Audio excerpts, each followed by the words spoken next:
In today's video, I'm going to teach you how to link to sections within pages of Google Sites. This is a particularly useful skill, especially if you have a content-rich page and want to enhance user experience by enabling visitors to jump directly to specific sections.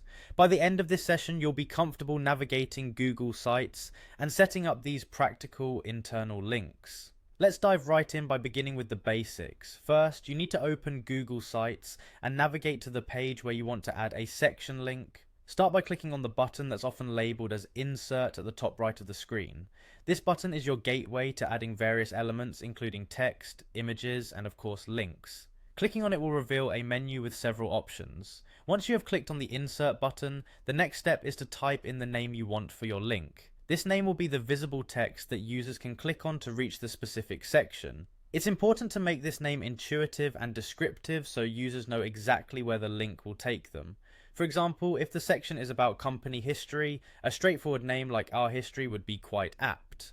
After you have named your link, it's time to establish the actual link itself. Locate and click on the link icon. It's typically represented by a small chain or hyperlink symbol, making it easy to find amongst other icons. Clicking this will open a dialog box where you'll need to specify where this link should lead. Here's the crucial part: you need to choose the exact location on your page where you want this link to point. A list of available sections or headings should pop up. From here you can select the specific section you want to link to. This internal linking is very powerful as it allows you to guide your viewers seamlessly through your content, improving both navigation and understanding. Once you've selected the target section, you'll need to finalize the link creation process by clicking on the Insert option. This action confirms your choices and adds the working link to the page. It's always a good idea to test the link by clicking on it to ensure it leads exactly where you intended. Testing at this stage helps catch any errors early on, saving you from potential confusion later. Congratulations! You've now successfully created an internal link within your Google site.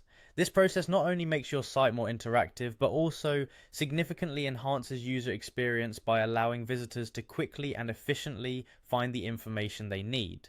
Keep practicing this method and soon creating these links will become second nature. Thanks for watching and happy linking.